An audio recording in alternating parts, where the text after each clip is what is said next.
नमस्कार धनरंकार जी। दास आज उपस्थित है एक नए विषय के साथ। विषय है भक्ति। सत्संगत भक्ति के बारे में आप सभी जानते हैं। पवित्र रामायण में भी भक्ति के 9 रूपों की व्याख्या की गई है। इसके साथ आप सभी जानते हैं कि भक्ति सिर्फ भाव से ही हो सकती है। अगर देख के भक्ति होती तो शायद सूरदास जी भक्ति न कर पाते। अगर हाथ से पैर से भक्ति होती तो लूल्हे लंगड़े भक्ति नहीं कर पाते, या यूं कहें अष्टावक्र जैसे संत भक्ति नहीं कर पाते। और अगर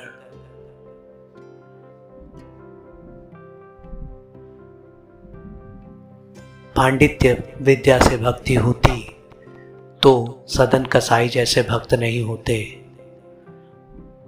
तो सत्संगत हमेशा भक्ति का महत्व भाव के साथ ही युक्त रहा है, और भाव हमेशा समर्पण का, प्रेम का और विश्वास का होता है। भक्त हमेशा ही परमात्मा पर विश्वास करता है, परमात्मा को ही अपना समझता है और उसके लिए ही प्रयासरत रहता है कि किस तरह से परमात्मा खुश रहे। भक्तों का ये प्रयास होता है कि भगवान हमसे रूठ न जाए, और भगवान का ये प्रयास होता है कि भक्त का आस्था टूट न जाए।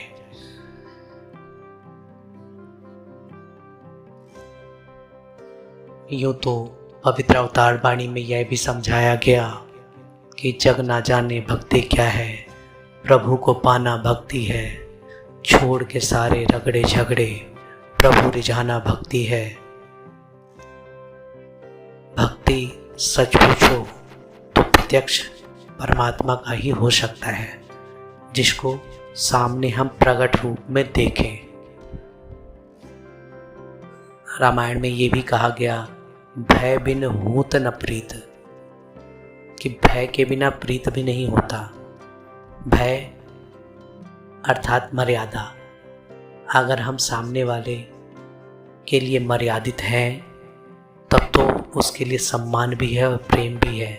अगर हम अपनी मर्यादा में नहीं हैं तो फिर कुछ भी हो जाए हम भक्ति नहीं कर सकते। इसीलिए महात्मा कहते हैं, दाता तुझसे डर पाए, डर कर भक्ति कर पाए।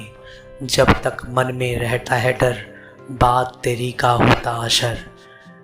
कि परमात्मा आपका डर अगर मन में बना हुआ है कि आप जन्मदाता हो, पालन करता हो और विनाश करता भी आप ही हो, तो फिर हम जीवन के महत्व को समझ पाएंगे और पूर्ण रूप से भक्ति कर पाएंगे।